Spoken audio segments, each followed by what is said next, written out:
Happy Halloween, guys, and welcome to ScreenFEED. So I'm going to do a horror review, and it's going to be Interview with the Vampire.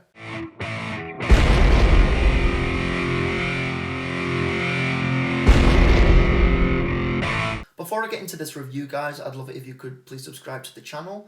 I'm also on Twitter and TikTok, so if you're on any of those platforms, please hook me up. Cheers, guys. What can I say about Interview with the Vampire? You know, it's definitely got to be right up there with my top favourite films of all time. You know, the cast, absolutely brilliant. I've always loved Tom Cruise, Brad Pitt, and just to watch them at that point as well. What year was it? 1994? God, that was such a long time ago. Like, if you think, where they're at now, honestly, the standard in that movie was just phenomenal. Like, I don't really think I appreciated it until I watched it once I got a bit older. But even like Kirsten Dunst at like the age of 9, 10, 11, I think she was, you know, just her standard, her level of acting at that age, just fantastic. You know, I think she did the role justice. And like I say, you don't really appreciate it until you can really understand what you're watching. I mean, I watched this movie when I was like, 8 years old, 9 years old. I was 4 years old when it first came out, but obviously not having watched it until later on. But I was watching all these kind of movies. I loved vampires, I loved witches, especially vampires. I just loved dressing up as a vampire for Halloween. I was always watching like The Little Vampire. I think it was like a kid's show back in the early 90s. Just anything with vampires, and I just loved it. I just thought it was, especially this film, I just thought it was just a work of art, and I just loved it. Like, not just for Halloween, but I would watch this any time of the year. You know, it's just one of those films I just put in the background and just watch, and it definitely gave me a lot of inspiration to write as well. Like, I loved writing horror. I had not published anything, but I used to love just writing little stories, like in my own time, things about vampires, witches. Werewolves I kind of liked as well, but obviously not as much as vampires. Vampires is definitely one of my favourite creatures. Mythical creatures, should I say? Are vampires mythical creatures? Yeah, I suppose they are. I don't know.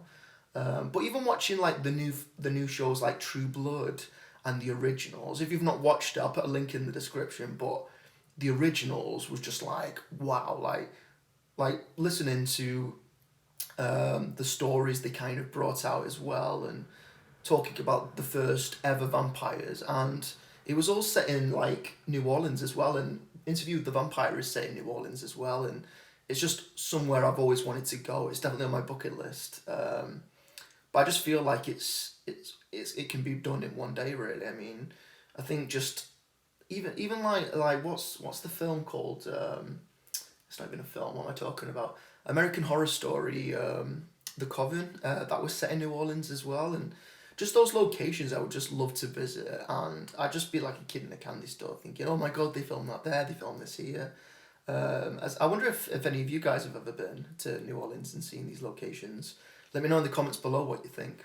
You know, there's just so much to talk about in this movie, but I'll only talk about a few main bits that I enjoyed about it. I just really love Louis and Claudia's relationship, especially from when you see Louis transition into a vampire, then obviously meeting Claudia for the first time, and then she gets turned into a vampire. And I just love the fact that it's a journey. You know, I love the fact that Louis narrates the film as well, and it's all pretty much from his point of view. And I just love that. And it's just so enticing just to listen to his experiences and what he's actually going through. And just his thoughts about Lestat, you know, like Lestat is such a big character. And obviously in the books as well, there's just so much to be said about him. And there's not nearly enough information that's described about him. That's not nearly enough talked about in this movie. But for me, Interview with the Vampire is pretty much Louis' story. There's just so much emotion in it, and I just love it. I just think it's brilliant.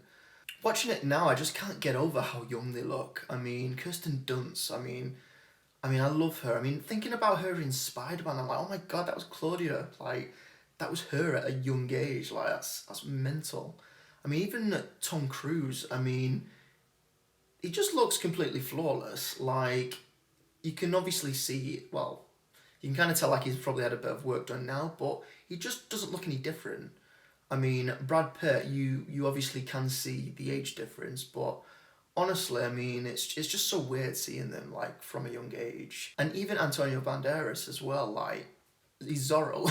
It took me a while to think about it. I was like, I'm sure I've seen him somewhere before, but that's just kind of like seeing this film at such a young age. You just start thinking about all the characters and what else they've been in. But yeah, I just found it so terrifying that no matter what Claudia or Louis did to Lestat, he would always come back after them.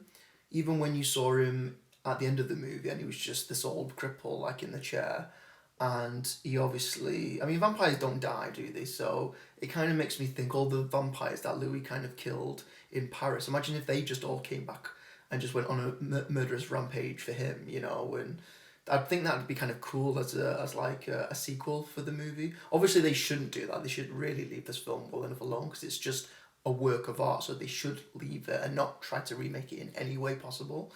As I'm sure you probably agree with me, but yeah, I just thought the whole murderous rampage of what Lou was doing after Claudia died, I think that was just such a good ending. You know, you just felt his emotion. You felt his rage when he saw Claudia and she was just ash, and you're like, oh my god. And that scene was just so emotional, especially when you can just feel like what he's going through.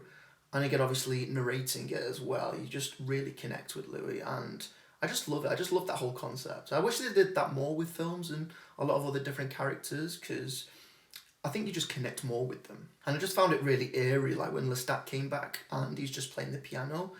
Oh my god, it was just such an eerie scene where Claudia's just hiding behind Louis, and it's like, oh my god, he's come back. And obviously vampires don't die, so there's me thinking that all these vampires from Paris, like I said before, they're all just going to come back, you know. They're not dead, you know, they're vampires. So I wonder what could happen if they did decide to carry it on. But like I say, they shouldn't have. But anyway, I'm rambling again. So I'm kind of surprised they've not put this movie on like Netflix or Amazon Prime.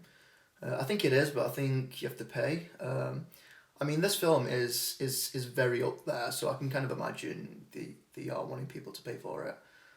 Unless obviously you have it on DVD like I do, and then you can watch it anytime. But yeah, brilliant movie. Definitely a 10 out of 10. Definitely give this. And I'd love to hear your thoughts about what you think of the movie. Is it going to be a part of your movies this Halloween? It definitely will be mine. It's been a while since I've seen this one, so I probably will watch it over the Halloween period, which I'll probably start maybe in the next couple of days. And I just hope everyone's having a very nice Halloween. And cheers, guys. And please subscribe to the channel. And wishing you all the best for Halloween. Take care, guys. Bye.